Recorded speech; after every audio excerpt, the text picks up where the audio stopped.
Je vais vous présenter le principe de la greffe en fente. Alors la greffe en fente, comme son nom l'indique, on va avoir ici un porte-greffe, dans ce cas-ci c'est du Tilia cordata, et un greffon, dans ce cas-ci c'est du tilleul de Henry.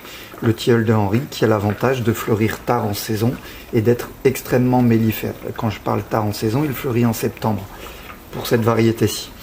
Donc ce tilleul-là, Tilia cordata, est forcément compatible avec celui-ci qui est un tilleul de Henry. On ne peut pas greffer de plantes incompatibles. Je ne pourrais pas greffer du tilleul sur du pommier par exemple. Alors la première chose à faire, je vais nettoyer déjà mon porte-greffe. Voilà, je l'ai nettoyé, il est propre. Je vais le couper. Alors je fais attention en le coupant, j'ai un côté de mon sécateur ici qui va écraser, un côté qui coupe forcément, le côté qui écrase va abîmer les tissus. Donc ce que je vais faire, je vais m'arranger pour que la coupe soit du côté du porte-greffe qui va s'en aller. Donc ici, cette partie-ci va s'en aller, je vais le couper à peu près ici. Voilà, hop. Voilà. J'ai coupé mon tilleul. Alors sur ce tilleul, je vais vous montrer tant que c'est bien frais. Ici. Voilà, on a ici la moelle, les vaisseaux du xylème, ici le libère avec le phloème. Je vais vous reprendre le schéma. Alors ici, la moelle n'est que la première année, elle n'a aucune utilité dans la greffe.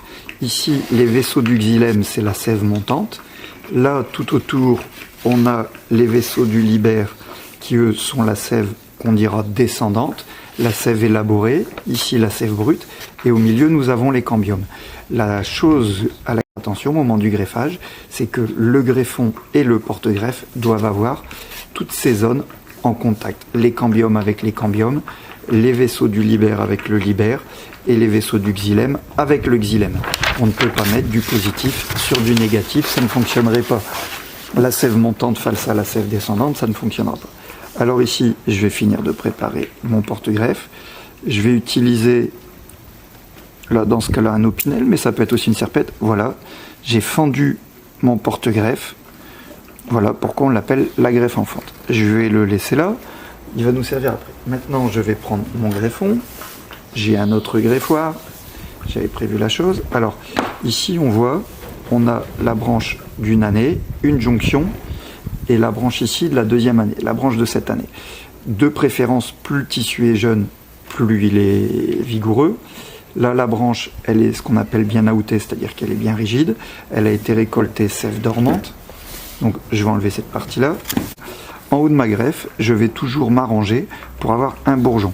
C'est-à-dire que je vais tailler ici en biseau, là d'un côté, en biseau de l'autre, et à la fin, on va venir l'introduire ici, dedans.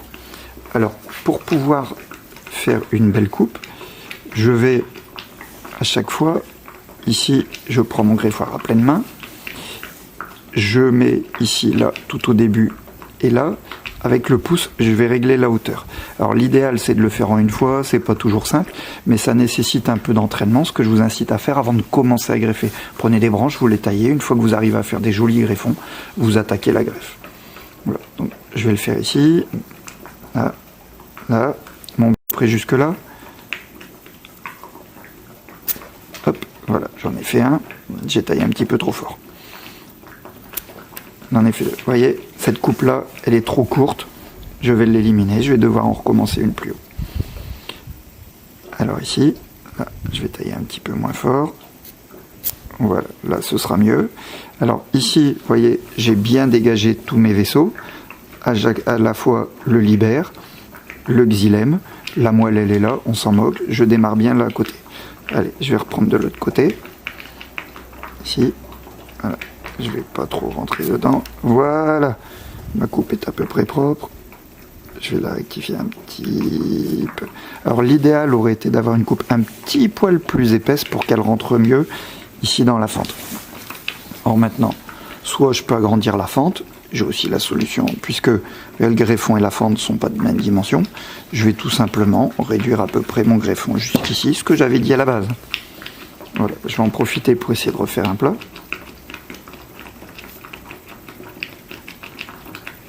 Hop, Voilà.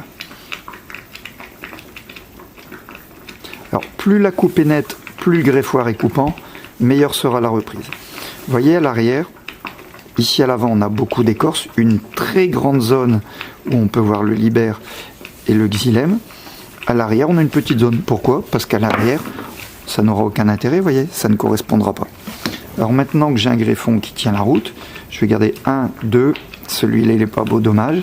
Donc je vais garder 4 bourgeons si je peux. On pourrait garder le 5e, mais j'ai peur que ça évapore beaucoup. Donc je vais recouper, là j'ai pris une épinette, je trouve que ça fait des coupes un petit peu plus jolies, voilà. Je vais le recouper ici. Ici. Et maintenant, je vais rentrer là ici dedans. Alors je vais le mettre au bord, vous voyez, petite astuce, je le mets au bord.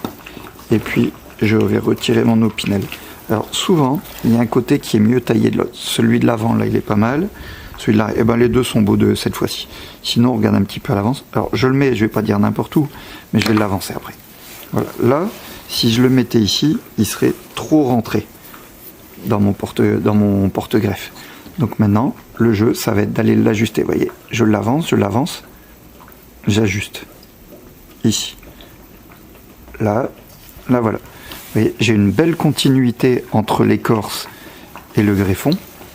Ici, si je regarde, voilà, j'aurais pu nettoyer un petit peu la coupe. Je vais vous le faire, mais voilà. Voilà. Si je regarde ici, je vais essayer voilà.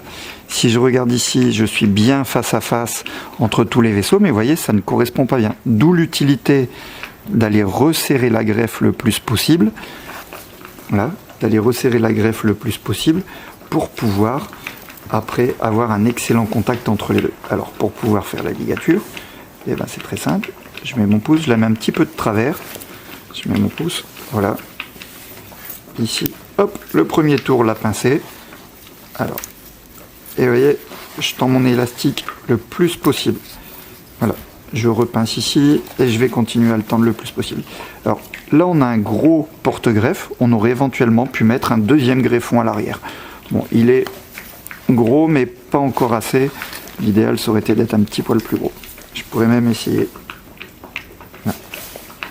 Voilà. Voilà. Voilà. J'en profite pour bien ligaturer. Voilà. Le plus possible, je resserre, je resserre. Plus c'est serré, mieux ce sera. Et je vais mettre mon doigt. Petit côté. Voilà. Je repasse dans la boucle et c'est fait. Voilà, j'ai maintenant ici un greffon qui est bien attaché sur un porte-greffe. Je vais prendre mon mastic à greffer, que j'ai fait chauffer au bain-marie. Voilà, il est là, voyez. Alors je vais bien badigeonner ici tout autour, voilà, pour éviter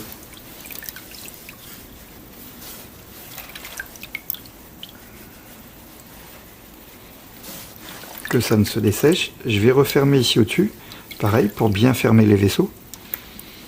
Voilà. Voilà. Je vais essayer d'éviter d'en mettre trop sur les bourgeons. Et tout au bout, hop, voilà. Je referme ici au bout. Il me reste plus qu'à aller le replanter au jardin. Et puis, ou en pépinière, hein, forcément. Et puis d'attendre.